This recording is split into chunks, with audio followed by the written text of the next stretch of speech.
Shefsky here, and welcome to Fantasy House.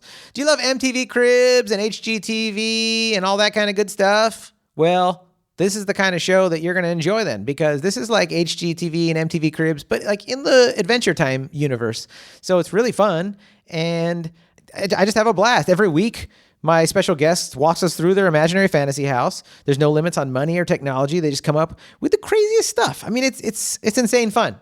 This week, my guest is from the Goods from the Woods podcast. A great stand-up comedian, super cool dude, super knowledgeable on pop culture. Rivers Langley. Do you like deep frying your turkeys? You like that? You like weird couches and interesting pools? Oh, you like wrestling? Well, good. This episode is for you. This podcast is brought to you by A Piece That Remains. When somebody dies and you want to grind up their ashes and put them into a painting you call D at A Piece That Remains. But basically what D does is you send her the ashes of a loved one. It could be a pet. It could be a relative. It could be anybody, as long as you get permission first. You send her those ashes. She makes a really beautiful psychedelic painting or jewelry, and it's just a phenomenal way to preserve your loved ones. And also, if you just want to get jewelry from her or get a painting without any ashes in it, she'll do that too. Hit her up at PEACE thatremains.com and tell her Shefsky sent you. She loves me.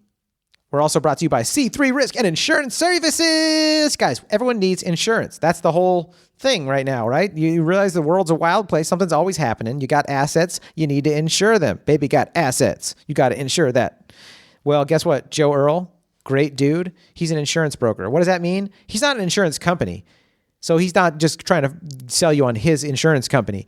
He's a broker. He's going to find you. He's going to shop your profile around and find you the best deal and hook you up. And then if you get an insurance policy from him, any kind of insurance, he gets all kinds. I call him for auto, health, any kind of insurance you want. Call him up. You get a deal through him. You get an insurance package. He will get you $25 to Amazon.com.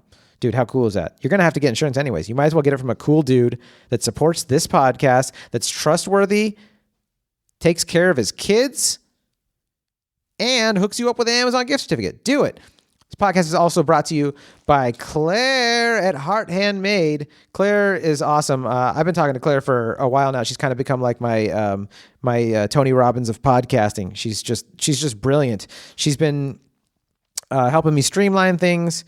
She's just great. What she's done is she's been making money online for like the past 12 years with her crafty home decor blog, hearthandmade.co.uk. And then she transitioned into an automation and marketing strategist through her site, clarity.avenue.co.uk. So that's clarity.avenue.co.uk. Clarity, CLARITY, avenue.co.uk. Best part, she's able to support her family in under 20 hours a week. Blows my mind. So hit her up if you need help streamlining the way you work, and she'll just help you figure things out. She's just very talented like that, and she's a very sweet lady, and she has a hilarious way of saying shouting, because she's Irish, and she goes, "He's shouting at me." And I'm like, what? Because when I hear someone say they're shouting at you, I'm just imagining a very grotesque Monty Python-esque situation with someone pulling their pants down and then aiming a shart missile at you. But she's just saying that someone was hollering at them. This podcast is also brought to you by me, Jon Shefsky.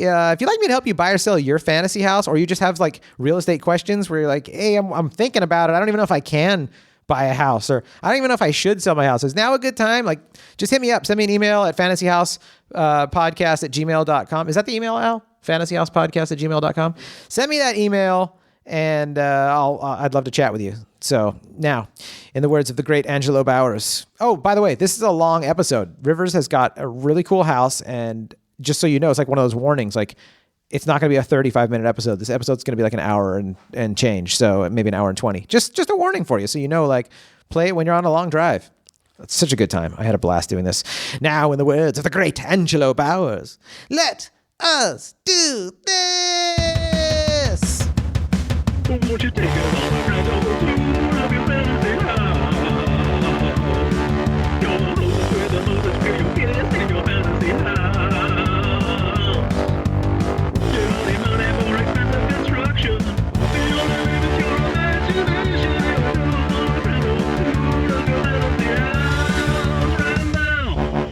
when you come to the front of the house, it's a very simple sort of turnaround driveway in the front. No fountain, nothing that ostentatious. The house itself, a lot of wooden accents. There's a thing in sort of like kind of neo-modern architecture where people are kind of trying to redo the mid-century modern look, but they've added these like kind of redwood features on it. There's a big house above Runyon Canyon that I'm thinking about specifically that kind of looks like almost like a wooden seashell, if you can imagine such a thing. It's got this very kind of like semicircular angle that comes up to a point. It almost looks like the Sydney Opera House made out of wood. I like that. I like that mid-century modern. There's going to be a lot of mid-mod stuff throughout the house. Dope. And I don't really fuck with stairs, that much. So I just like a big one-story kind of compound. Cool. So just looking at the front, this is a great house for old people and people with bad knees, don't want to go up and down stairs. Yeah. Well, and if you're, if you drink too much, you don't want to mess with stairs. No, just let me just walk to wherever I Just can. let me walk around, okay. I want to be able to crawl, That's if I have to. Perfect. Like, I don't drink that much, but I was on tour recently and I did a show at an apple cider bar where the guy makes his own cider. Oh, nice. And he gave me a 40-ounce growler to go because he thought my comedy was funny. And I was like, oh, thanks, man. And then I sat there and drank all 40 ounces in just one sitting because the cider was too good. Oh, yeah. And I'm not much of a drinker, so I was like fucked up. Was it basically, was it about 6% for a 40? Yeah, it was like 6%. Yeah, it was like hammered. It was like a 40 of PBR or something, basically. Dude, I can't drink a 40 of O'Doul's these days. Well, I have too much. I don't think I've ever drank a 40 of anything. Oh, and I was just in my hotel room, like trying to work the CNN, like you just all lies, trying to turn it off. Just drunk Rivers. Just lies. You throw the growler at the screen. yeah. Shut the hell up, Don Lemon. Dude. But yeah, so you're looking at essentially a very sort of a not like it's like 1.5 stories basically just for what's about to happen. When you walk in, you're going to need that extra half story for something. Okay. But then the rest of the house drops off to a fairly one-story sort of affair beautiful. with a lot of wood. I love it. So very, very mid-mod. So when you enter, so the foyer is something akin to a natural history museum mixed with like a huge library. Yeah. So open these massive front doors into a foyer. Massive front doors. What do the front doors look like? They're wooden. They've got geometric, very 60s-ish, like kind of have maybe geometric shapes, like, a couple of rectangles and different colors, lots of like olives, olive, chartreuse, various shades of green. And then you open up, kind of big brass square handles like you would see in like a public building in the 60s, But you open it up and there is a locked in combat, the fossilized skeletons of a T-Rex and a Triceratops, like in Jurassic Park. Because Jurassic Park's my favorite movie, so it's got to look like the visitor center of Jurassic Park as soon as you open it up. Totally. And the floor is kind of a travertine floor that kind of spirals outwards according to a Fibonacci sequence away from the dinosaurs and stuff like that. So you got a real kind of trippy floor that sort of draws you in, and you have to getting a real Carl Sagan boner once you mention that the Fibonacci sequence. Just imagining anything like that's I'm with thinking, dinosaurs combined too with that. I'm like, whoa, where are we in the time realm, bro? Well, I'm thinking of it's almost like the beginning of the reboot of Mr. Wizard that they did back in the day, where there was like very very primitive sort of computer animation where it would show like it was like a big open library. And, but anyway, I'm thinking it's the two dinosaurs right there, and then there's like a big wooden or big shelf with lots of books. The whole Western canon is there, and then over in the corner there's an Iron Maiden, like an actual torture device. Yeah, I wish the band was there, and you're bringing in the actual torture device. Oh, they're coming later. Okay. So. Iron Maiden and an Iron Maiden. Yeah, so I just wrote there is an Iron Maiden conspicuously tucked into the corner, which means this is going to come back later. Okay.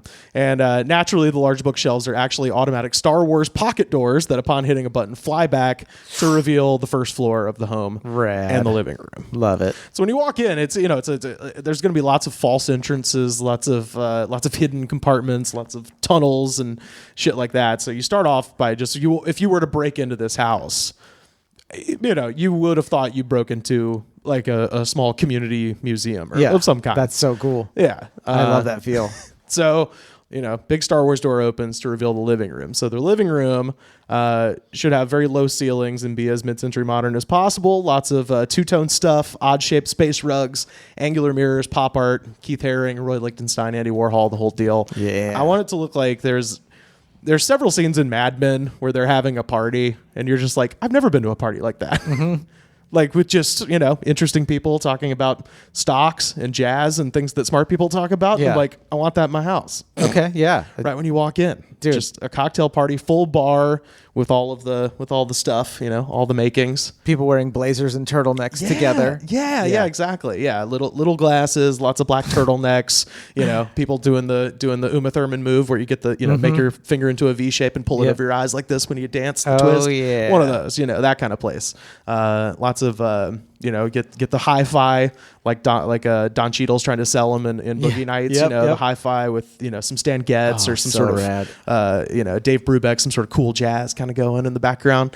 It's kind of what I want, but the big feature of this is essentially a gigantic sectional couch and a fold down huge screen TV that is up in the ceiling, but you can press a button and kind of folds down in front of the couch. Yeah. So the thing with the couch, in my ideal world, this would be a leather couch because I like leather upon first sitting on it.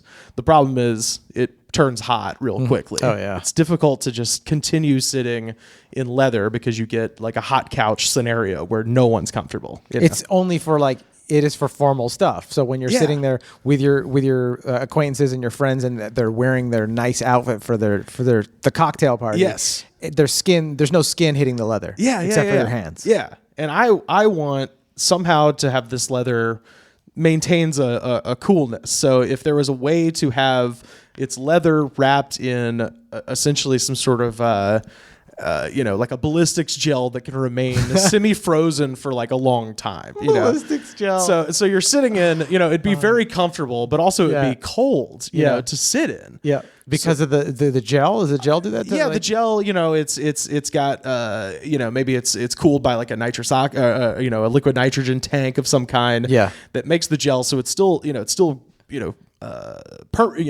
can sit down on it and it has some give to it. It's still comfortable. But I'm a hot man. I run very hot. Oh, you can say that again. I'm hot right now. I know. I'm burning up always. Well, it's warm in here too. It's warm in here, but just generally, you're just hot. I'm constantly burning up. Kicking the blanket off when you're sleeping. You're just like, dude. Yeah. I don't think I've slept with a blanket over my feet in years. Yeah. I basically have just over the midsection. Got the bare feet sticking out. Dude, you and my dad with your feet sticking out of the blanket. I can't. Yeah. I can't with my feet. That's it's a George Costanza complaint, but it's true. When you go to a hotel and they've got it tucked all the way in there, what the fuck? Oh yeah. My feet are doing the ballerina thing. My feet's got to breathe, Shefsky. My feet's got to breathe. Give me air, I say. Give me air. Give those puppies some O2. Yeah. So point is, this couch has to somehow regulate temperature. So I'm inventing, you said we can, cost is no object. Yeah, I totally. will put no technology or cost. I will walk into the laboratories in Switzerland where they've got that, that big ass Higgs boson thing. Oh, the collider? Yeah. I'll be like, shut this the fuck down. And you're wasting my money. You're wasting my time. Find me a couch that can cool my ass all day and still be leather because leather's the best. But sir, we're on the brink of a cancer solution. I don't care. Okay, well, he writes the checks. Yeah. Put away all the vials, folks. We need to work on some real science. Oh, what were you doing? Quantum computing? Get the fuck out of here and get me cool my ass. Cool my ass. Now. Is that the top secret project title? Cool my ass? It's classified, sir. Just refer to it as cool my ass. There's going to be a tremendous amount of technology going into this couch because in addition to finding a way to just have it regulated, the other thing is that in addition to being an overheated individual quite constantly, there's a lot of times where I will sleep in an uncomfortable position because I'm too lazy to move. You know what I mean? Like if you're like sitting on the couch and you fall asleep watching a movie, I'll just straighten up on the couch and like fall asleep. Yeah. But then you wake up all stiff, It's no good. It's no good. So in addition to making it a temperature regulated couch, I'm also going to need it to transform into a large, comfortable bed. Yes. Without me moving. So not a pull-out couch, mind you, because a pull-out couch would mean I'd have to get up. Yeah.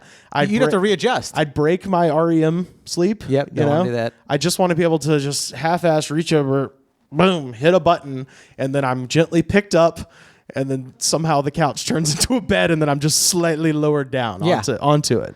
That's and, yeah, that's all I want. You'll find like a significant amount of this house is just places for me to sleep. Because you never know when it's gonna happen. It's one of the best things at home. Yeah, just being able to sleep comfortably without one eye open. Yeah, you know the half bath, similarly themed. I want an olive toilet, so a toilet that's green. Okay, that solves my next question. Okay, what was your next question? Well, there's so many ways I could go with that. Olive toilet. I've been thinking of like a giant like pitted olive shaped thing that you shit into. No, that's the lights. All the lights have that kind of 60s olive. Yeah. Cocktail like olive the helmets shape. from Spaceballs. Yeah, totally. Yeah. It's a rad shape. But I want a green toilet. I only saw one once, and there's like I have a hazy memory of my grandparents had a green toilet. Mm-hmm. Like a regular toilet, except the ceramic was green instead of white. And then, do you remember this? I was trying to run this by somebody, and I was trying to make sure it wasn't a Mandela effect thing. Did your grandparents have either pink or blue colored toilet paper? Have you ever seen this? I think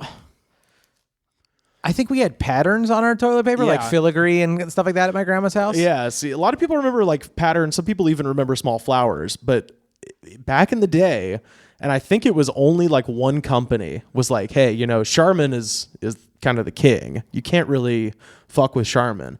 But for really anal retentive people who have either blue or green or blue or pink bathrooms, we're gonna have matching toilet paper. I think it was Northern. I want to say produced pink toilet paper to match. Most people have pink and blue bathrooms, so it was to match that. That would look good with the olive. I guess blue or pink would look good. Well, no, that's the thing. Toilet. My grandparents were insane. Yeah, like they had a green bathroom, a green. Everyone's toilet. grandparents were insane, dude. Join the club. Yeah, for sure. That's how we all got here. Yeah. They had to be crazy to keep this whole spaceship going. Am I right?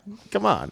But they had a kind of a green colored bathroom, but then they would always have either the pink or the blue toilet paper. Yeah. And I think they just bought it because it was always on sale because it like sucked. It wasn't good toilet paper, but it was green or purple pink and blue, not green. The bathroom is green.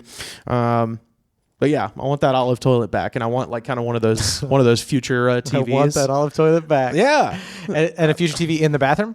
Yeah, do you know what I'm talking about? The Futura. It's Futura. I thought you said future. Okay, Futura. If you look it up, it's kind of like the kind of classic mod television where it almost looks like a bubble. Yeah, and it's on one kind of solitary post. It's essentially a floating tube. Is the post curved? And yeah. And then all the electronics are at the bottom. It's like very atomic, like 60s Bingo. atomic era. Yeah. Okay. Cool. Yeah. So it's to match the Rad. living room. I'm loving this. This is so cool. So I want all the whole the whole living room situation. Now is this like the atomic kind of stuff that you have and the 60s stuff that you have? Is that?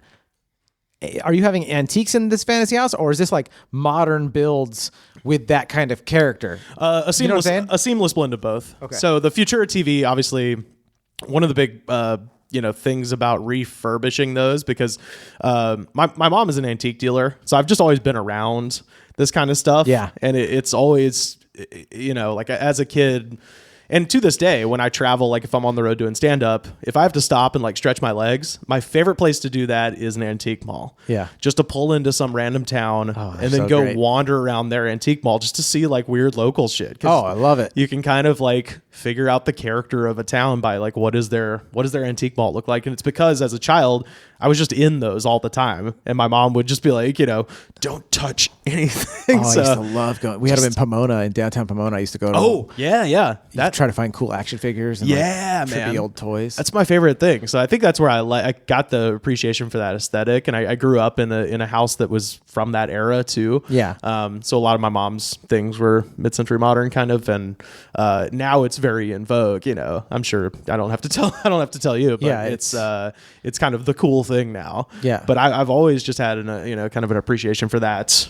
It's almost like that period. It's almost like that time period had these like hopes and visions for the future. Yeah. And then now we're getting to like some technology that's kind of cool. And I feel like the simplicity and like the the inspiration for future stuff is kind of coming back. So it's bringing that stuff out of the woodwork. Is that what I mean, I don't even know. I'm talking like I'm a psychologist. Well, over here. no. What's funny is like when I was like trying to plan, when I was planning all of this, I was trying to think back to childhood because this is, I'm sure you've probably talked with this about other guests, is like the concept for this podcast. This is a thing I thought about all the time as a kid. There's tons of drawings where I was drawing my house, like thinking about all this stuff. And I think it's like a very, it's maybe one of the first exercise, kind of mental exercises you do as a child is to kind of like, if you had the ability, what would you do to kind of change your surroundings? So when I was writing all this, I was trying to go back and sort of, kind of try to figure out like, what was I thinking was cool then? And I had one specific thing that I'm going to get into that I did come up with when I was a teenager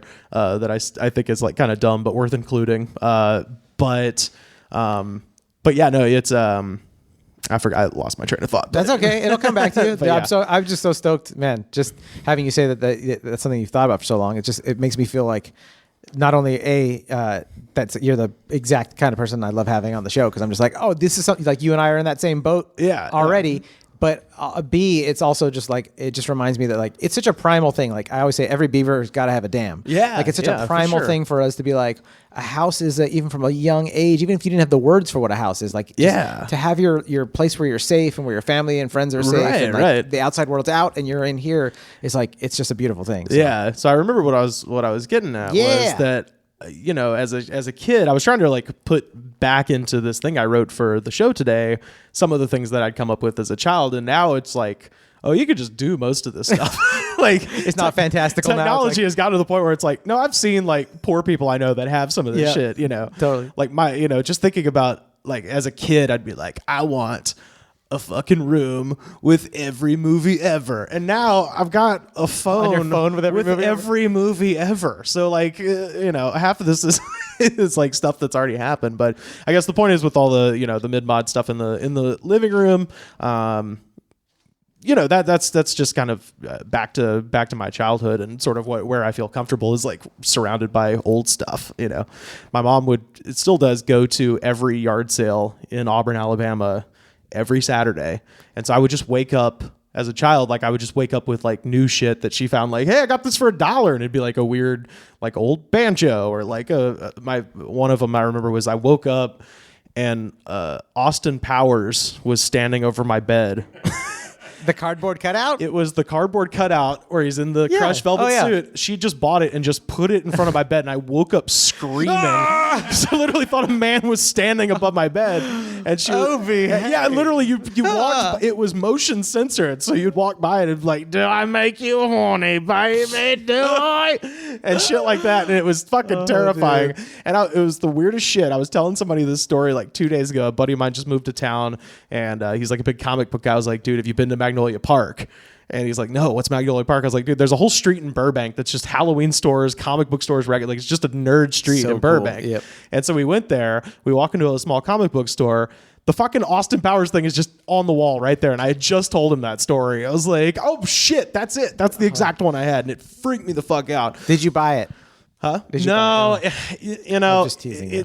I thought about it. I was like, I wanted to ask how much it is, but I'd have to move so many of my other cardboard cutouts to make room for it. All right. I'd have to move my Lando Calrissian and George W. Bush. Oh, yeah, dude. Are they next to each other? Of course. That's great.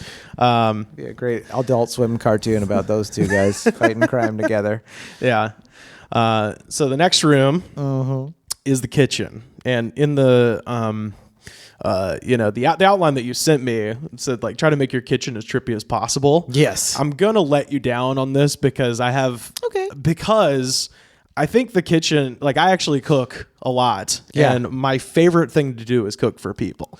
Like a lot of people, I love that shit. Yeah. Like we'll have Thanksgiving parties where I have like a turkey fryer. We'll deep fry. Yeah, come. Everybody in this room's invited. Thank you. Deep fry a couple of turkeys. It's one of my favorite things to do is to like entertain people and then just like, isn't it great? Cook a bunch of food and then because you're literally giving people like a something you made, something, a piece of you to enjoy kind of a thing. So. I feel like it's your art, and I was like, it's like eating a painting. Like so many times you see a painting, you're like, oh, I got to eat it through my eyes. But when someone cooks for you, like you're eating their painting like through your mouth. Yeah. And to have like one of my favorite, just compliments or feelings in the world is somebody come up and be like, dude, what the fuck is this? This is so good right now. Like whatever it is that you fed them, you're like, oh, and it's a non-sexual way of like making love to someone and be like, did I make you come? Yeah. And then you high five them. Yeah, it kind of is exactly that. And and it's always, and at the end of it, you get to explain what you did. Yeah. Oh, it's so like, cool. Oh man, well I put a pinch of this in there. Nobody thinks to do this, but I thought of it because I'm fucking smart. Did you enjoy it? I know. Yeah. Like, it's kind of a way to. I'm not good at most things, but I can cook. That's a pretty big one though. If you can cook something tasty from your heart, like you put your heart into your food like that, that's a pretty. You don't have to be good at that many other things to be like, well, that's a hugely valuable member of the community. That's true. Yeah. So like I said, I actually cook. I like cooking for people. So I want a kitchen with everything. Awesome. Like I want a commercial deep fryer, like so I can do fried chicken correctly. The kitchen needs to have a custom-made double-sized farm sink with soapstone counters. Double-sized farm sink. So I need two, because the other thing I like to do. You're not letting me down, by the way. So far, your kitchen's already awesome. You got the industrial fryer and a double farm going. Yeah, get the double farm going. Yep. Reason being, the other thing I actually like to do, like one of the ways that I just like can kind of tune out the world and get into, just get into a mental process. And it's something I did for a living for many years. Washing dishes. I fucking love it. Yeah. I'm one of the few people. I wouldn't have a dishwasher. I would have a big ass dish rack. And if I had a big party, it's like, because it's something about it is just like. That's your shooting hoops. Yeah. Well, like. I'm going to go outside and shoot some hoops. But you're like, I'm going to wash some dishes. Yeah. Like I wrote so many jokes. When I moved to LA, I worked at a grilled cheese sandwich store and it sucked. It was terrible. Yeah. But every once in a while, I would, they'd put me on the dishes. I'm like, fuck yeah. And I would write so many jokes because you can just get in this zone of like, you can kind of separate what you're actually doing from your brain. You're doing the wax on, wax off thing right now. Yeah. So yeah. Very similar. Yeah. So you're doing something repetitive, which kind of, almost starts the engine of your brain. So your brain is having to do that. Yeah. But it's so repetitive that you can put on some music and kind of get that going, get a rhythm going, and then you can have bigger capacity for abstract thought, I think, it's the same reason I like cooking too. And the best part of cooking is prep. So like chopping vegetables or, anything like that, just doing prep, scrubbing potatoes, washing, preparing is very soothing to me. So I like all that. So, Rad. I'd have the huge sink. Now here's the thing. Tell me if you have ever noticed at a party, do you notice that people just instinctively go to the fucking kitchen? Yeah. No one uses, like if you're having a real party, like an actual fucking party with a bunch of people, the kitchen is inaccessible. People don't use the fucking living room. They don't use the den. They don't go. It's a communal spot. You go into the kitchen. People just flock lean to on the counters. So my kitchen needs to be massive, and I want it to have a huge island. Not even really for any reason other than just people to fucking hop up and sit on while they're chatting at a party. While they're chatting, because that's my favorite thing to do is at a party, just walk into the kitchen, pop up on the counter, and shoot the shit. Hold a red cup in your hand and just talk to other people in the kitchen. I love that. Yeah. So the kitchen is low key. The What's it look like? What are the countertops? What's the flooring? What's the color of the cabinets? Yeah, like I said, this is the least interesting aesthetically. I don't like I said, it's soapstone. I like the soapstone look for countertops. Mm-hmm. I just like that look, and it's fun to jump up on and slide off of. And then maybe go classic checkerboard tile. Nice, something easy to clean. I was at Graceland recently. And Elvis's kitchen had carpet.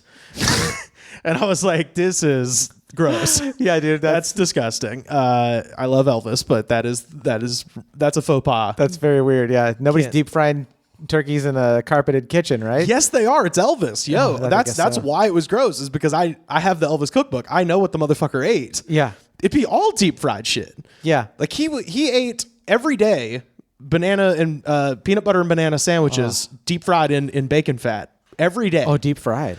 Yeah. Like a grilled cheese sandwich, except instead of using butter, it was bacon grease. And his housekeeper would make that, and he'd eat like 2-3 of those every day. That sounds healthy. Yeah, and he died at what, like 43? 43, yeah. But yeah, so there would be That's our public service announcement from this episode. Yeah, don't do eat what Elvis did. Whatever. bacon fried peanut butter banana sandwiches every day. Sounds so good though. Yeah, no, it was delicious. They had them. You could buy one at Graceland. Oh, really? So they had a little like cafeteria area. Did you get one? Yeah, fuck yeah, I got one. Yeah, you're in Memphis. You're not gonna not eat the Elvis sandwich, and it was good. But I was just like, God damn, this every day. I don't eat healthy when I'm in the South. I don't eat healthy. Yeah, no. Like, think more of your biscuits. You guys do those great. Give me more bready stuff.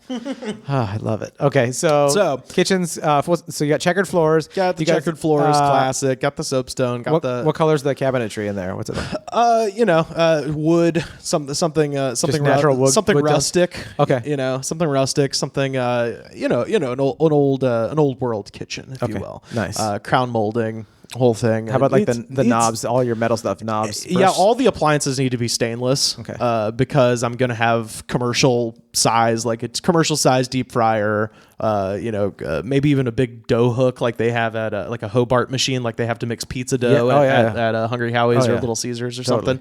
So the fridge, all that stuff is going to need to be stainless steel to match just the commercial equipment I'm going to be bringing in. Very commissary feeling. Yeah, I mean I'm going to be making a tremendous amount of food for people, and my mouth's like watering just having you describe this. And so because of that, the other little element to the kitchen I'm going to need is I'm going to need a small atrium. That has like a retractable glass roof, and it's an herb garden. Oh, right on. So that way I can have fresh mint, fresh basil, fresh rosemary, parsley, like maybe all the dill. Stuff is just there. Dill in there. Oh, all the herbs, right? But here's the crucial thing. So with the fridge, it's not a fridge. It's a walk-in, like they have at a restaurant. Yeah. I want the walk-in cooler, and then I want the walk-in freezer behind the cooler. Just like they've had at every restaurant I've ever worked at. Because I like that. I like to be able to sit in there. The other reason is that I have a lot of friends that smoke weed. Mm-hmm. They're going to want to smoke weed in the atrium. Mm-hmm. I'm not going to allow that because it would compromise the health of my other herbs. The weed will compromise the health of the herbs? If they're smoking it, carbon monoxide can't be good for plants. I guess you're right. They breathe carbon dioxide, right? That's right. So, I mean, you could vape in there, but the whole other ulterior motive of having the large fridge, other than just I'm going to have a lot of food, is when I was working in fast food and stuff like that, there's the thing called the safety meeting, right? Which is where the employees of the restaurant smoke weed in the freezer. And so the safety meeting. I never heard the term. You never heard that? I worked in restaurants. I just never heard that. That's what they call that. They're like, hey, we're doing a safety meeting in the freezer. And that's where you go in the freezer and they just leave the pipe in there and then you hit the pipe and then you go back to work. That's great. So the freezer, in addition to having all of the frozen items that you would need, your ice cream, all that stuff, it's also going to be like kind of a chill out area, like a frozen hangout spot, specifically so my weed smokers can go in there and have a fucking dope safety meeting. That's a great. I don't think I've ever smoked weed in the freezer. I think my brother has gotten. I think he got fired from like a pizza job from getting caught smoking weed in the freezer. I always use the freezer. Like I love it. Like I used to work at Bloodso's, the barbecue, and I love it. Like if things because the kitchen gets super hot, everyone's standing there, and they're like, "Can someone go grab the potatoes or the mac?" And I'm like, yes, and I slowly walk into the freezer, hang out of there, take like 5 deep breaths, close my eyes for a second, breathe. You stand next to the blower and you like, until you like start coughing because it's too cold. Oh, love that. That's the poor man's Wim Hof method. I just rest up against a frozen brisket or a pork shoulder, just lean on it and be like, I'm cooling down. It's happening.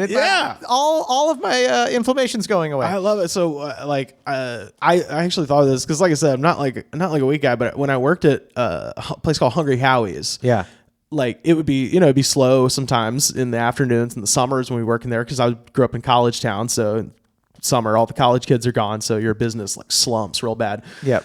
And it was so hot that I put one of those camp folding chairs in the freezer and just took my entire 30-minute break. I just sat in there, dude. And, maybe I think if I recall correctly, I gave myself like a cold, basically. Like I felt like shit the rest of the day because I had lowered my body temperature too much, too fast.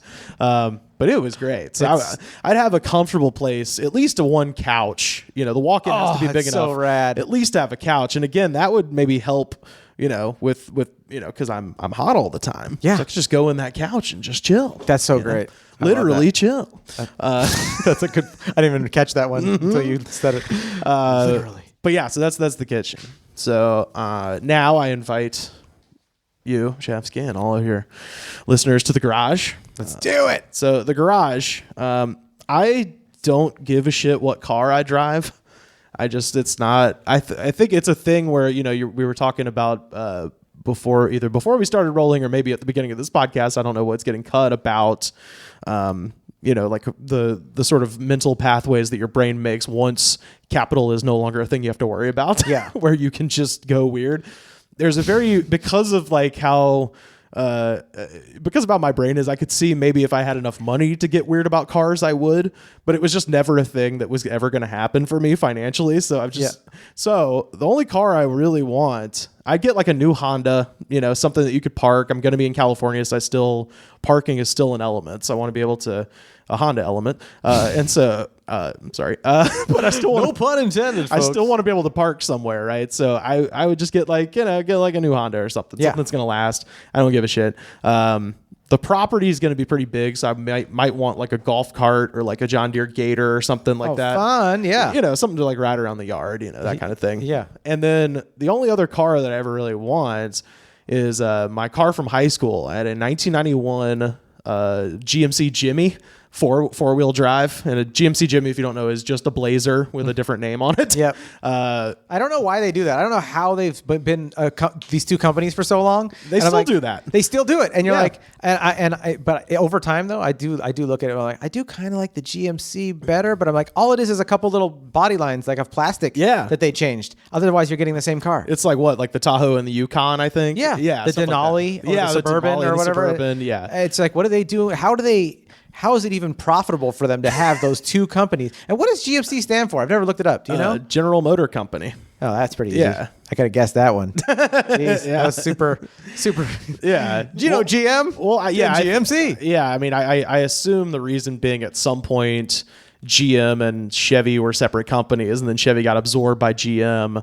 But there's probably somebody out there who's still loyal to one or the other. Yeah. Which I think must be the only reason. But at this point, that person has to be 95. The person who would give a shit. It's funny because I'm like, why would they have two companies? But I do truly, when I see the body lines on the GMC, was it the Sierra? Or versus the 1500, or the Silverado, And I'm like, I like that Sierra better. And I'm like, oh wait, maybe I guess I just answered my own question. They're the same car. It's the same car, dude. Yeah, seriously, it's the same everything except for a couple body lines. Yeah, but I just I have some fond memories attached to that car, and I would like to get one of those and soup it out, get the new engine, get the new interior, stuff like that. But you want to have your Jimmy pimped? Yeah, I just want to. I want Exhibit to come over. Exhibit needs to be here for this. Since money's no object, he's actually gonna have to come in and surprise me with it. You know, yeah. He's gonna come down. You're frying turkeys. Exhibit's coming. Yeah, absolutely. Yeah, I'll invite the whole neighborhood. I'll put a turkey fryer inside your Jimmy. Yeah. Yo, I heard you like making fried food. I've got an industrial fryer in your passenger seat. My favorite thing about Pimp My Ride is there sometimes where it would be a person like they would remove. I remember he had I think it was like a Ford Escort. And he removed the back seat and in its place put one gigantic speaker. Yeah. And you're just like, that's very impractical. You're just like, so I can't have friends anymore. I think Pimp My Ride was about getting someone laid at least one time because of their monstrosity of a vehicle. Yeah, and then having the IRS take their car from them because they can't afford it. You got to pay tax on an $80,000 Geo. Yeah. But yeah, no. So I whatever. I'd pimp out the GMC Jimmy.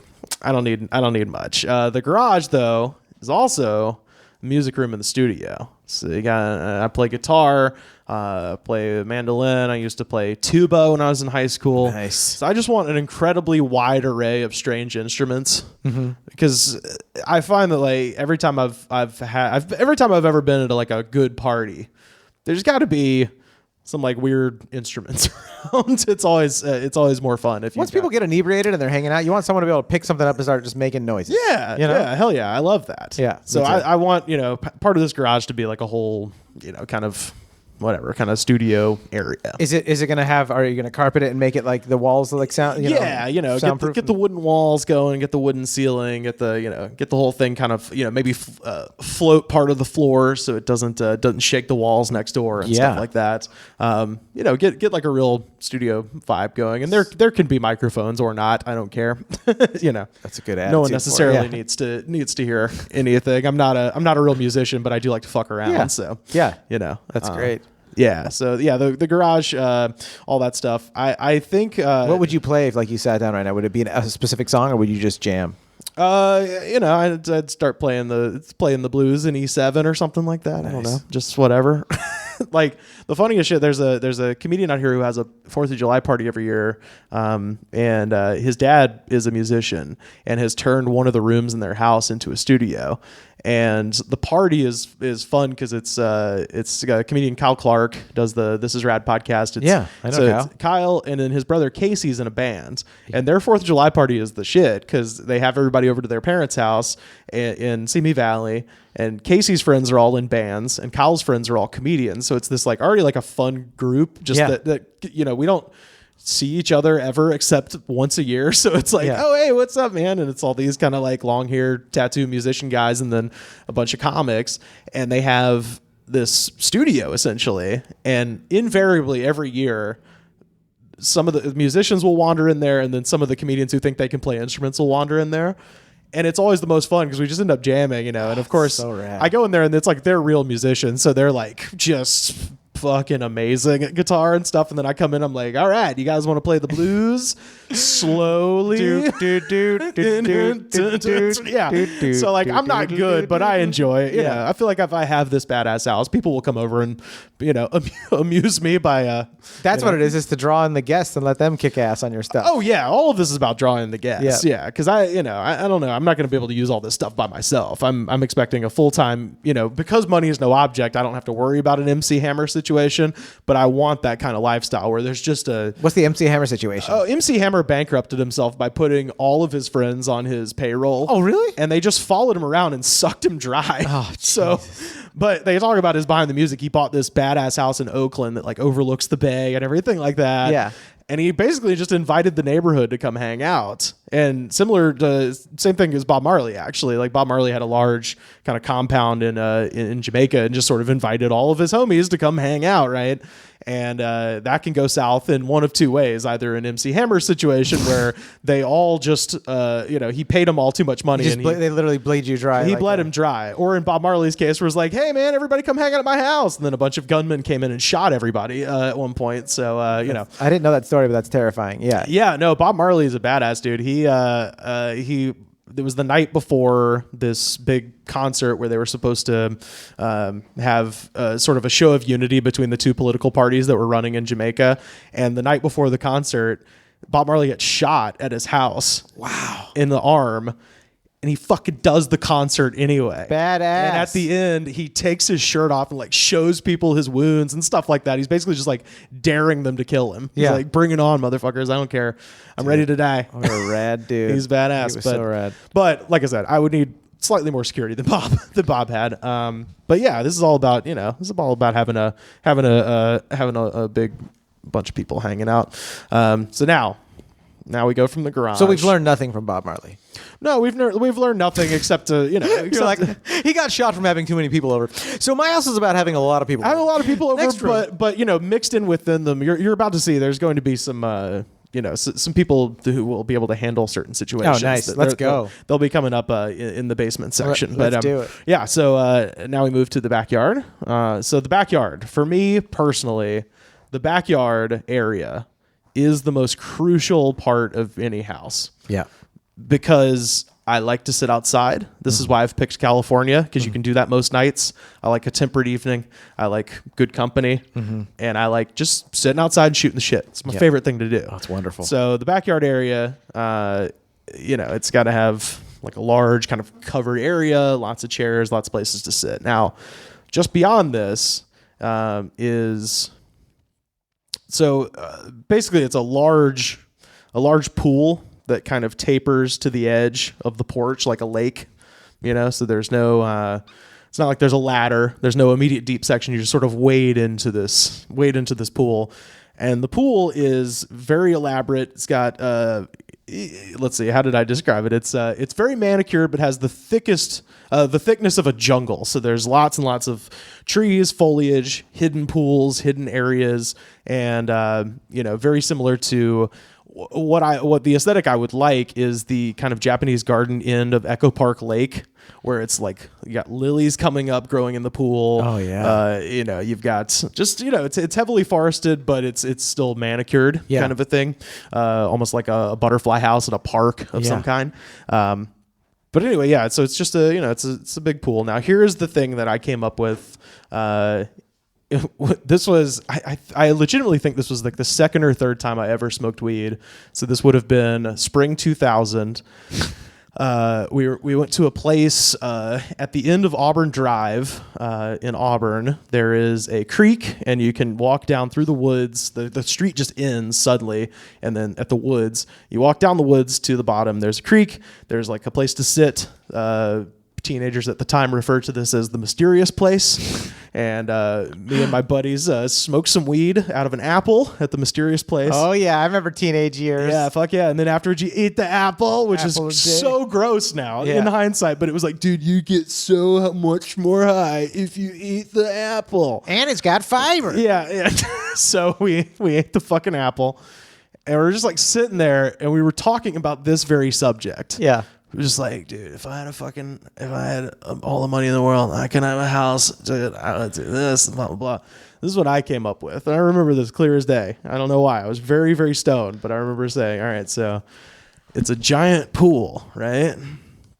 And I'd always been fascinated by Japanese soldiers who were stationed on islands in the Pacific that didn't know the war was over. Oh yeah, dude. It's like some of my favorite stories of like guys who like there's like they'd have to get like their ex-officer who's like 70 to come onto the island and be like, bro, it's complete. It's over. It is complete. Yeah. You can go home. It's all good. It's over. Yeah. Right. But that is so fascinating. I even as a kid, I remember reading about that in like Encyclopedia Britannica or on CD-ROM or some shit and just being intrigued with it. So that aesthetic of like kind of a Pacific island is always cool. Plus, so rad. You can also, we're about to marry it with the mid-century modern thing in just a second here. But what I want is a half-submerged B-17 Flying Fortress crashed, dude, like in the water. Such a rad plane. So like in real life, you would have to take out the engine. You'd have to put a bunch of rust proofing on it so it wouldn't rust and stuff in the pool. You take care of all that. It'd be a lot of maintenance to have that thing in there year after year. Well, no, I think just at first, you'd have to cover it with like the shit they use to spray in the backs of trucks and stuff like that. Oh yeah, rhino liner. Yeah, rhino liner. Yeah, you line it so it just looks like a battle happened over your pool. Yeah. In the 40s. And who doesn't want that? And it's so cool, but here's where the pothead thing comes in, right? So it's half submerged. So what you can do, man. Oh, don't tell. Is there a freezer in it? Nah, dude. With a couch? So you could just like wade into the pool and then you get down and it's in like the deepest part of the pool. Yeah. So you dive in. Yeah. And then you can swim up into the fuselage through a hidden tunnel. Yeah. And there's like, because if it's watertight, right? Yeah. The water will just sit there. That's then right. you just swim up into the inside. Yeah. And inside there's a couch and it's sealed so you can hotbox it, man. You can hotbox the B-17. Oh, what a place to have an anxiety attack. How do we get out of here? I'm dying. You gotta swim a significant amount, man. Dude, I love B-17. I built a 148 scale model of it when I was a youngin. No shit. I love that I don't plane. know if I built. I think I must have built the. Is the P-38 that has the double fuselage? P-38 is a... Or is that the Mustang? That's a Mustang. That's the Mustang. Yeah. What's the one with the... Damn, there's one... it's a fighter with the double fuselage. That was the one I know what you're talking about. I don't know what it's called, but yeah. But it's not big enough to hotbox, so we can't use that. No, I love like any kind of vehicles that like people could be walking around and doing things in. Yeah. Which is kind of where this podcast, it really starts. It's like that Steven, like the beastie, like the...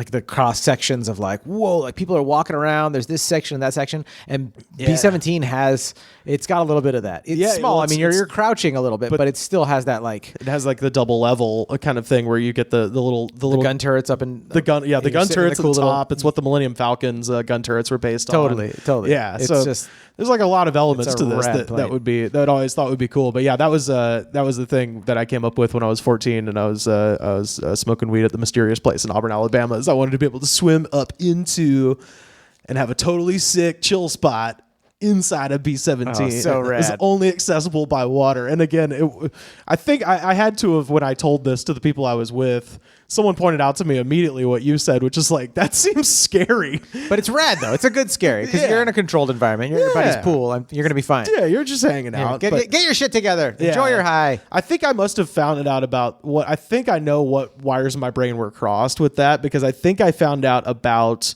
the Japanese soldiers left alone on an island at the same time I found out about the grotto at the Playboy Mansion. Mm-hmm. So it's kind of a combo. What's the grotto at the Playboy Mansion?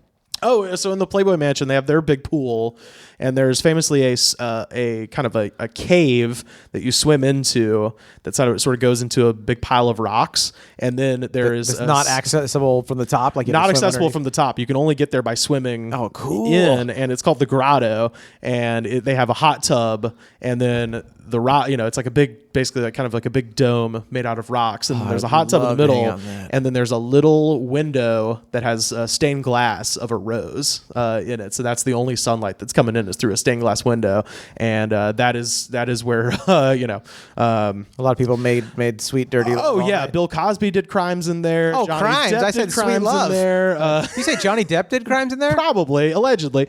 Please don't sue me, Johnny Depp. But no, you know what I mean. It's one of those places where like, the joke was like, you have to get STD tested as soon as you get out of the grotto and stuff like that. Because it was like, in the 80s, Motley Crue's fucking people in there. It's just a significant I'm sure amount the pool of water at the mansion was just filthy and disgusting. And it sort of, even as I read about that, I was like, well, I just like the relaxation element of it. I mean, having sex with someone there would be nice, but I would also just be into the kind of the hidden component of it swimming through a tunnel would be fun. Yeah.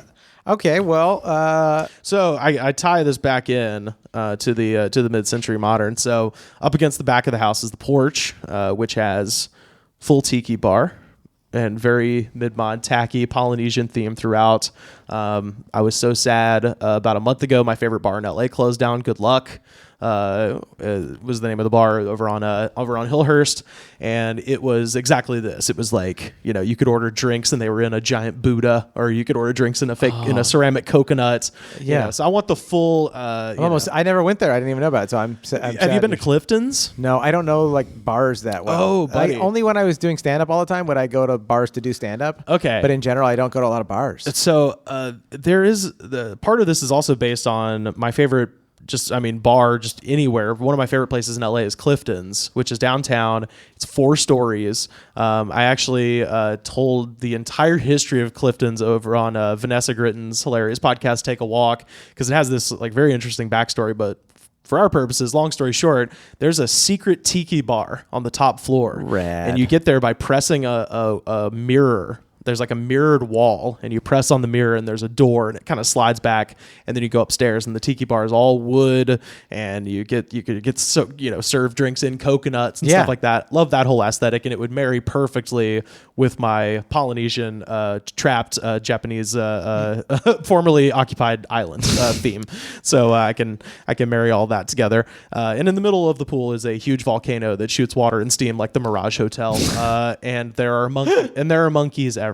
In your backyard, there's monkeys everywhere? There's monkeys everywhere because it's a fake jungle, Yeah. So you got to have a significant amount of monkeys just running around. There's only one rule, you got to have a significant number of monkeys running around. Yeah. Well, and Hefner always had peacocks, and having a little bit of experience with peacocks we ran a backyard show in MacArthur Park called Yellowhammered, where the neighbors just had a peacock. So during this comedy show, there in the backyard, there'd just be a fucking peacock wandering around. Yeah. Hefner always had tons of peacocks. Those are the meanest ass birds. Oh, are they ever. really? They're mean. They sound like a human screaming into a kazoo. Oh, it sounds like miserable. their call is horrifying. It sounds like a woman screaming into a kazoo. So it's like, so it's an animal that genuinely disturbs terrible. the peace. But monkeys, But man, monkeys are great, and all the neighbors would love just having, sentient primates, or sentient, running around. Yeah, sentient. One of your simians. monkeys fell over the fence into my yard again. One of you. It seems like you've been. Have you been training these monkeys to steal diamonds out of my house? No, Miss McGillicuddy. Why would I do such a thing?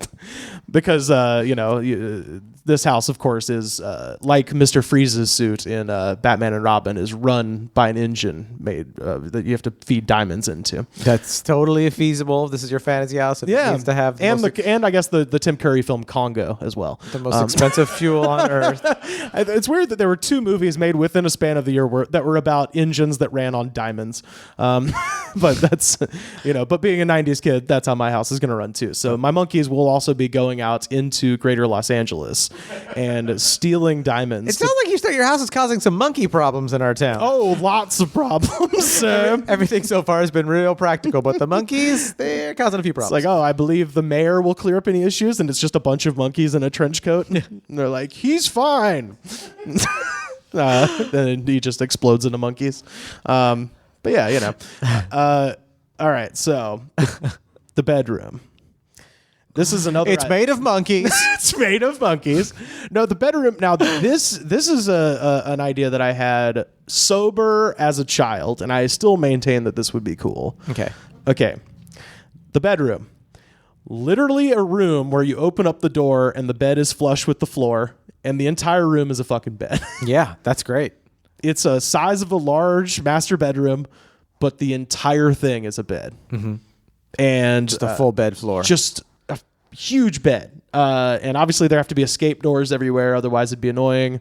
So to try to walk on the bed. to try to walk on the bed. So, you got to be able to roll to the nearest door. There's got to be several doors around. I like that you acknowledged that the room was going to be a little bit of a pain in the ass. Oh, it's going to be annoying, but it would be so worth it to just, how cool would it be to just open a doorknob and then just fall into a room? Oh, I love it. Yeah. It'd be the tits, It's like, I suppose this is my fantasy house, so I could have a ball pit if I wanted, but it's kind of a dignified ball pit. Yeah. You can just jump right in and it's fine. What kind of mattress is the flooring? Is it a Tempur-Pedic or a spring? This is what's key, right? So I like the Tempur-Pedic for sleeping, but it's often, again, we'd have to get the scientist in on this again.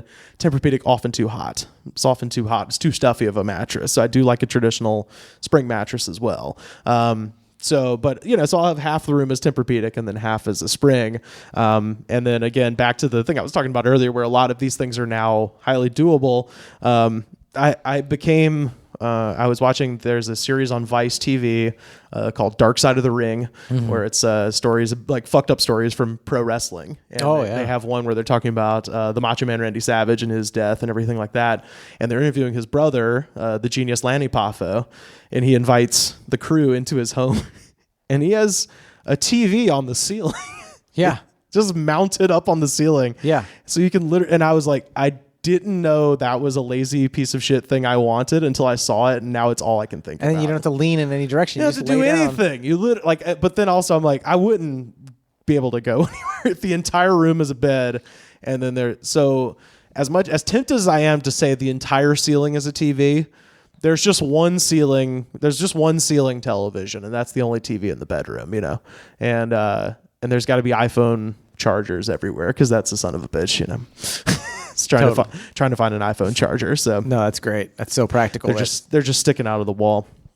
You think they'd solve that by now? You think there would just be iPhone chargers just hanging off of everything everywhere, just for free for anyone to just use them? I actually have managed to save almost all the iPhone chargers I've ever gotten, so I now have them strategically all over my house just for that reason. Maybe hanging from the ceiling, like those the air tubes that they use, like in the CDC. Ooh, yeah.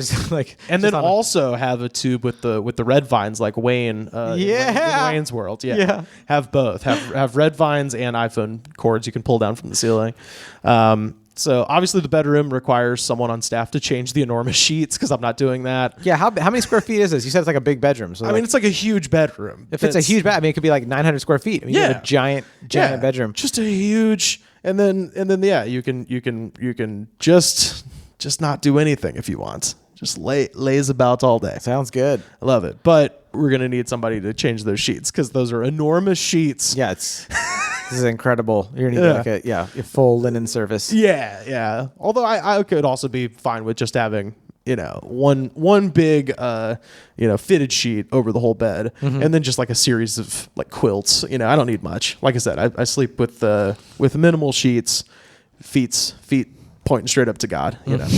So Never even considered that term. I don't need much. Point your big toes at Jesus. Yeah. So that's my only note. I need the Lanny Poffo TV on the ceiling, and I need a huge bed. Lastly but not leastly, first of all, we've got a series of guest rooms for various people, and I'll add to this list if you tweet at me at Rivers Langley. I'll give you a few more because I was sort of these were coming to me stream of consciousness, but these are the themes. Tweet at Rivers, guys. Tweet at me. I'll tell you some more of my themes, but I've always liked themed rooms. Yeah, me as well. When I was a kid, my now ex Uncle Mike and my Aunt Laura lived in Sonoya, Georgia, which is where they filmed The Walking Dead. So if you've seen The Walking Dead, that's where my aunt lives. The town Woodbury, where the governor takes over. That I used to go to like that little pharmacy and get ice cream when I was a kid. It was like trippy watching it. Yeah. Right? But that's where they live. And their guest room where I slept as a kid was the taxidermy room. And so at the foot of the bed, right? So you're sleeping at the foot of the bed where Austin Powers was in my parents' house. They had a snarling black boar that my uncle shot. And it's just the scariest, literally Lord of the Flies. It's a pig's head. This alone is, I just want to let you know, you were abused. I don't know if this is your first psychology appointment, but so you went from Austin Powers and you escaped and you're like, I'm going to stay with Auntie and Uncle. Lovely room of death. Well, Austin Powers was after this. Austin Powers was a slight improvement, actually. But yeah, they had the damn Lord of the Flies at the foot of the bed, and they had one nightlight that was just under it, so it cast this gnarly shadow looking up, God. And then there was like deer all over the room, but that pig, you were just staring straight at it, right? So when I was a freshman in college, my aunt and uncle got a divorce, and that's why he's your ex-uncle. Yeah. But he's always still your uncle in your heart? I guess. I hadn't seen him since then. He's your ex-uncle. Go on. Yeah, Uncle Mike. What's up, Mike? How's it going? But when they were getting divorced, I was going to college at the time. I was going to be a freshman, and my aunt contacted me and was like, hey, do you need anything for your apartment? Because I got a lot of extra shit because we're divorcing. And what I think she meant was like flatware and plates and cups, like normal shit. And I was like, I want that fucking boar. Did you say it like that? Yeah, I mean, essentially, I was like, I want that boar that's in the guest bedroom that used to scare the shit out of me. I want it. I want it. And so for the rest of for all 4 years of college, it was above my mantle. Pimp if I had a fireplace, it was at the end of the hallway. I put it all over the place. Badass. When I moved to California, this place opened up in downtown Auburn called The Hound, and it's this great restaurant, and it's sort of like they've got taxidermy, some kind of odd taxidermy things on the wall. Yeah. And so I donated it to The Hound because that's where I used to run my comedy shows back in the day. And I was like, do you guys want this? They're like, fuck yeah. So it's still actually this boar still hangs in the side room of The Hound. Anyway, I say all that to say this. I like themed rooms for my guest bedroom. So here's some of my themes. New Orleans, pro wrestling. I'll have Auburn. And then I have a separate room that's just Bo Jackson specifically. Oh yeah, yeah. Because I grew up in Auburn, Alabama. Bo Jackson's the patron saint of my household. Dude, even though he's not dead. I used to love Bo when I was a kid. Dude, he was so phenomenal. He's still phenomenal. But dude, the funny thing about where I grew up is like Bo Jackson shows up to a lot of the major football games, and so does Charles Barkley. And those two figures are kind of the devil on one shoulder, angel on the other shoulder of my hometown, because Bo Jackson's a very inspirational figure. You know, he'll come into the locker room, he'll give a speech, he'll pump up the players and say, I believe in you guys, go out there and, you know, go do it. Oh, so rad. And then Charles Barkley will go to the college bars and get fucked up with people and buy shots for everyone. So like after the game, Bo Jackson goes the fuck home with his wife. Yeah. And Charles Barkley is like, time to party. It's up, party time. So yeah. I had Charles Barkley technically buy me a shot one time, even though I it's so never met the rad. guy. He just came into a bar that I was at one time and bought shots for everybody in the bar, and they were like, "Oh, this is from Sir Charles." I was like, "Fuck yeah!" So cool. But yeah, so I have a separate Bo Jackson room, and then If finally, you're listening, Bo Jackson, I would love to have you on Fantasy House. yeah, I'm hell just yeah, saying. absolutely. I'm sure he could come up with it. Oh yeah, instantly. Dude. Yeah, let's go to Chicago. Well, he lives in Chicago. Dude, I would love to. You watched that documentary, right? No. There's a 30 for 30 called Bo Knows. Oh, okay. And I will watch that. he's this I'll guy. watch He's any like 30 for 30. I just the Bo Jackson one is incredible because he's this guy who's like, I'm gonna be the absolute best at anything I try. Yep. And if I'm not the best, I'm gonna fucking quit. And so, you know, he's getting older. He can't be the best at baseball, and so he retired from baseball. He broke his hip, so obviously couldn't he be the best at football. So Yeah. he retired that. You know what he's doing now? He's building and shooting bows and arrows. So Bo is literally shooting bows. Rad. And it's the whole documentary is him telling his story. Of How has he not his been on time. Rogan? I don't know. He seems like he'd be the perfect guest for Rogan. Like a super inspiring dude. Yeah. Super interesting life, achieving greatness. Yeah. And he's into Bowen. Rogan, I know you're not listening, but Yeah. I know somebody that listens. Come on. Come on. Yeah, get him on there. But yeah, Dude. he We need to start a petition. the whole movie, it's him telling his story in sports and Yeah. college days into the professional days, and then it's just this little cuts of him standing in his driveway splitting cantaloupes from like fucking 50 yards Oh, away, hilarious. just like. And just like blowing up melons. Dude, bow and arrows are fun, dude. You shoot bow and Yeah, arrows? hell yeah, dude. So much. My parents moved out of their house and moved out of the country, and my brother lived in it for a few years after they did. And in our hallway, he was into bow and arrow. He actually bought, I forgot what you call the targets that are filled with straw. Oh, yeah, and yeah, they yeah. had that in our hallway, The hay bales. like a nice house in the suburbs. And we were like shooting, and I was there with him, and I brought my buddy Angelo over at the time. God rest his soul. But we went over. and Oh, my brother- Angelo Bowers? Yeah. Oh, my God. And like we went and like because we were road dogs, we used to go all the time. Yeah. I was like, let's stop at my house, and we would stop there. And my brother's just living there by himself, and like just the friggin' we're shooting bow and arrows in my childhood house in our hallway. Like, Oh my God. just That's like right down. amazing. It was ridiculous. It's a Very There Will Be Blood. LA comedian Josh Androsky Yeah. actually had in his backyard at the house known as Babe Island in Highland Park, had a bunch of mattresses that he'd kind of spray painted Targets on or what? silhouettes onto Oh. B-27 silhouettes, and then he had a couple of bows and arrows. So he'd have like New Year's Eve parties, and it would be a bunch of comics over there drinking out of a keg, and then just random people in the backyard just shooting bows and arrows. So fun. That sounds great. I would do it with like 4 or 5 close comic friends. I feel like 20 drunk comics and bows and arrows is like a game show where people die on it. Oh, it a was Japanese game show where one comic will survive. it was always tenuous. So America's deadliest comedy competition. yeah. So and then the last guest room would be Nick Cage themed, of course. Yes. Yeah. So just it's a whole room dedicated to Nick Cage things. The fact that he doesn't eat animals that he doesn't think mate in a beautiful way. Did you know that? No, but Nicolas Cage only eats birds and fish because he appreciates the way they have sex. He will not eat cows or sheep or pigs because he thinks that they're ugly when they fuck. So it'll be a lot of pictures of birds and fish. It'll be perhaps the Tyrannosaurus Rex skull that he bought and had to return to the government of Mongolia. That was the thing that happened, Dude. It's somewhere you got to have the maybe the back end, maybe the headboard of the bed is the back end of the Shah of Iran's Lamborghini that he purchased for some reason. I didn't even know this. So this is hilarious. Oh yeah. There's an entire Nicolas Cage, his movies, and he's His made life some, is more interesting than his movies. that's what I mean. He's made some amazing movies. Like Raising Arizona is one of my favorite movies ever. dude. But his life is so much more interesting Totally. than any movie he ever made, And now, have you heard the recent dish? No. So while I was on tour, I've been on tour for like an entire month. I was getting texts from everybody because everybody knows that I admire the man and the way he lives his life. Nicolas Cage in the past like month has been going around to random half-empty karaoke bars around LA. He's been Bill Murraying it. And screaming the lyrics to Purple Rain when he gets called up on stage. So there's a bunch of YouTube videos that you can find of just him going, Purple Rain, Purple Rain, like that.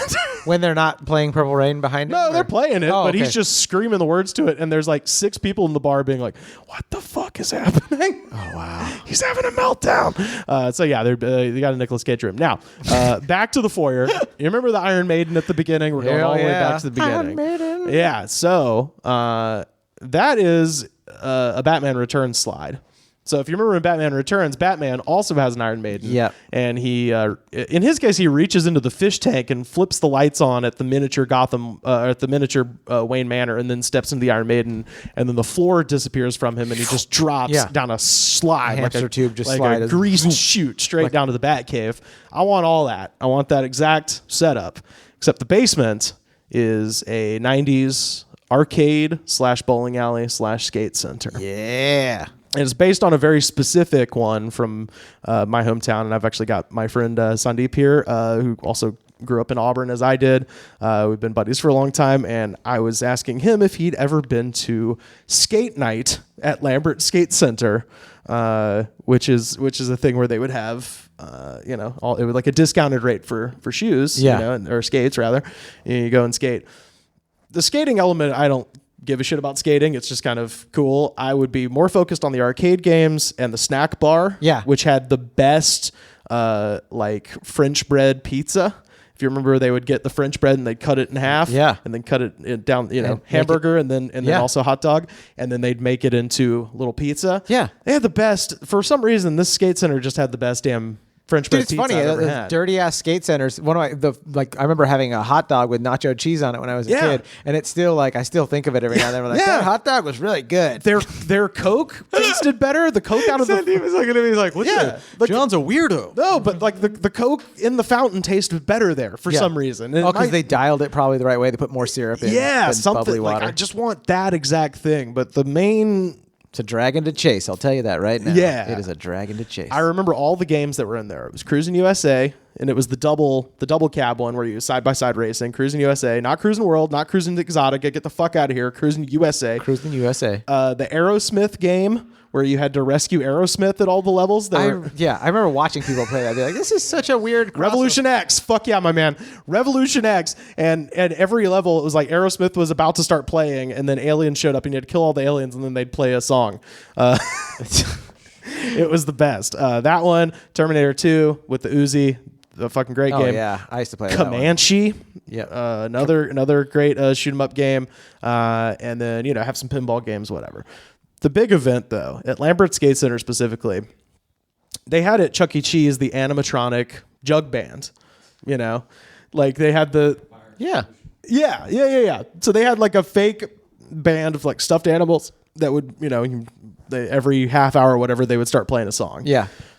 Lambert Skate Center in Auburn attempted to have this jug band similar to Chuck E. Cheese. It wasn't the exact band, obviously, because those characters are copyrighted. Yeah.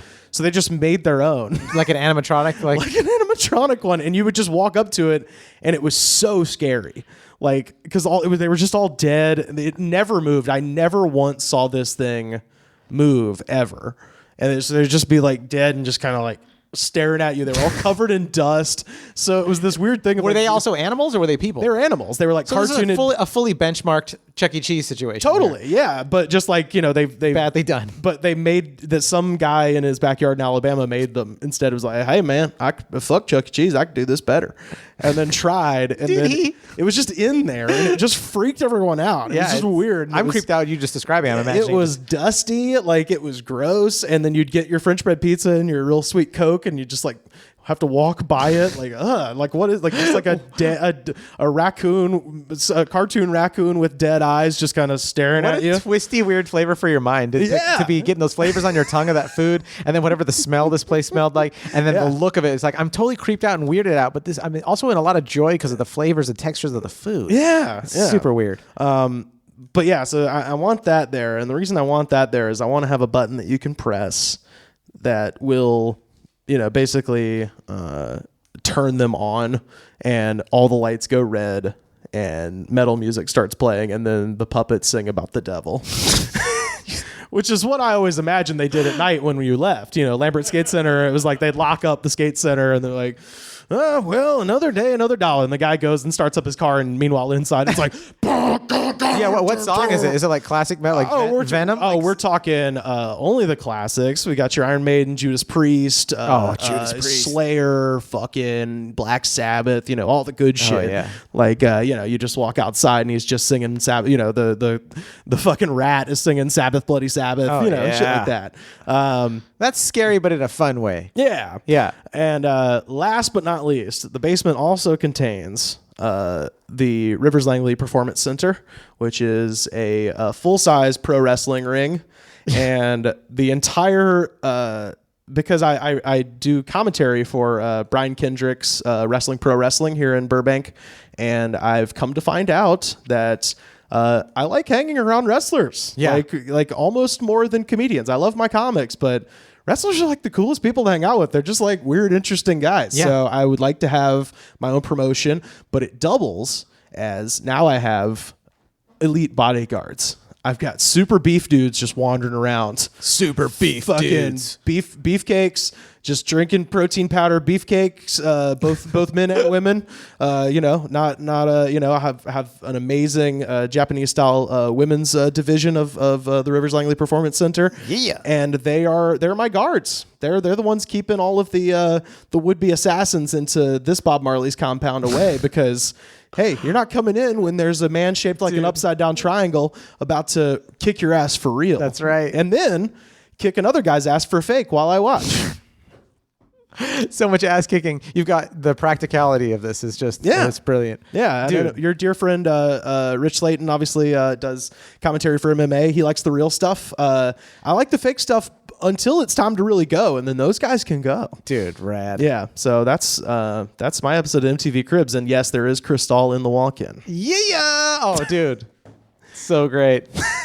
No one ever brings up the Cristal. Like, you're the first person actually to bring up the Cristal. Well, you said this was like a twisted episode of MTV Cribs, and that was always... That's what I would remember from when I was a teenager or whatever watching. Oh, yeah. How old is that show? I got to go back and watch it. 2001. I haven't watched it in forever. It used to just be on in perpetuity. If you're a certain age, that being like 29 to about 34, that show was just always on. It was part of MTV's genius marketing of just like, hey, it's Lives of the Rich and Famous with Robin Leach, but instead it's like just for like younger people that are just like more excited about, And we're gonna give Mariah Carey an opportunity to be real crazy. Exactly. The Mariah Carey one is, unhinged. I love it. She gets in a hot bath in her slip, like just fully clothed, just gets in the bathtub, and she's like, "I'm fine. Everything's fine." So brilliant. The best one is Redman. Do you remember Redman's? No. So Redman's is in Staten Island. He just lives in a regular townhouse. Yep. Okay. Yeah. And then he comes in and he's like, yeah, man, I always do my best thoughts in the shower, and you sound better when you sing in the shower. So I hooked the shower up to be a recording studio, and it's just like one like loose wire with a microphone just pointing down into the tub. You're like, what do you spend your money on, dude? Because the best part is he goes to the kitchen. And it's just like a shitty little kitchen, and there's like a scary dude sitting at the table who's like clearly the muscle, but he's just like terrifying. And then he opens, it's just like a regular kitchen. He opens up the fridge. The Cristal's the only thing in the fridge. He's like, I knew you guys were coming over, so I figured to get the Cristal for the fridge. And then he's like, oh, this is my box of money. And he just pulls down a box full of loose cash. Was he riffing when he did that? I think he was fucking with Was him. it just a big fun joke? Like, I'm not taking him to my regular. Everyone just takes him to the fancy house and shows off. I'm a comic. I think it's both. Redman's a comic. I think it's both. I think that's probably where he actually lives, but he made it even shittier because right when he comes in, he's like, yeah, the first thing you need to know about my house, doorbell doesn't work. You got to cross these two wires together to make the doorbell ring. And there's just two wires sticking out of a hole in the wall. So funny. Yeah. So I aspire to Playboy Mansion's cool, but I aspire to be even. He's cooler probably just than doing that. a remodel Redman. on one of his properties and decided to showcase it on the episode. As much as I'd like to think that, at the same time, Redman seems like a guy who. He's probably pretty frugal. I think that was the impression that I got. Is like this is not a man who really he's just happy to sit around. He's like Matt McConaughey and Guy Fieri. He's probably just cool to and Snoop Dogg. He's down to earth. Yeah, salt of the earth, Redman. That's what we always say. Just smoking weed and just being cool. Well, if you guys are going to take anything from this episode, it's Redman is down to earth and Smoke weed and be cool. Yeah, man. Just like go out and be awesome. Go out and be. Oh, that's it. Yeah. Yeah. I just try to start the day off in that mode. Yeah, Go out and just- be awesome. Just start the day off and just be awesome. Be a service to your community and yourself by going out and being awesome. That's right. It's vague enough to where it's meaningful. Yeah, well, it's like Bill and Ted, right? Yeah. Be awesome to there- one another. exactly. Yeah. Abraham Bill- Lincoln said it, man. He said it when Abe said it. He said it best. Be awesome to each other. Where can people find you and look you up? You can find me on Twitter and also on Instagram. I'm at Rivers Langley. You can check out my podcast. It's called The Goods from the Woods. Yeah. If you like the extended Shefsky universe, you can check out episodes we did with Rich Slayton of the Crime Podcast. I told Shefsky that episode dropped on Election Day 2016. So let's get the numbers up on that episode. Not a lot of people heard it for some reason. So go check out Rich's episode. We're going to have Shefsky on soon. So Hopefully not in the 2020 election time. no, we'll do it before then, so we get good numbers on it. I can't wait. I yeah, love so it. check out the Goods from the Woods. We talk about dumb stuff. We've had an entire episode of Nicolas Cage. That's how I kind of know a lot of these details on Nick Cage. I always tell people to do. We have an episode about Chris Gaines, which is Garth Brooks' alter ego. He put out one album in 1999 and pretended to be goth, and it's insane. So start with Nicolas Cage or Chris Gaines. That was really Garth Brooks that did that?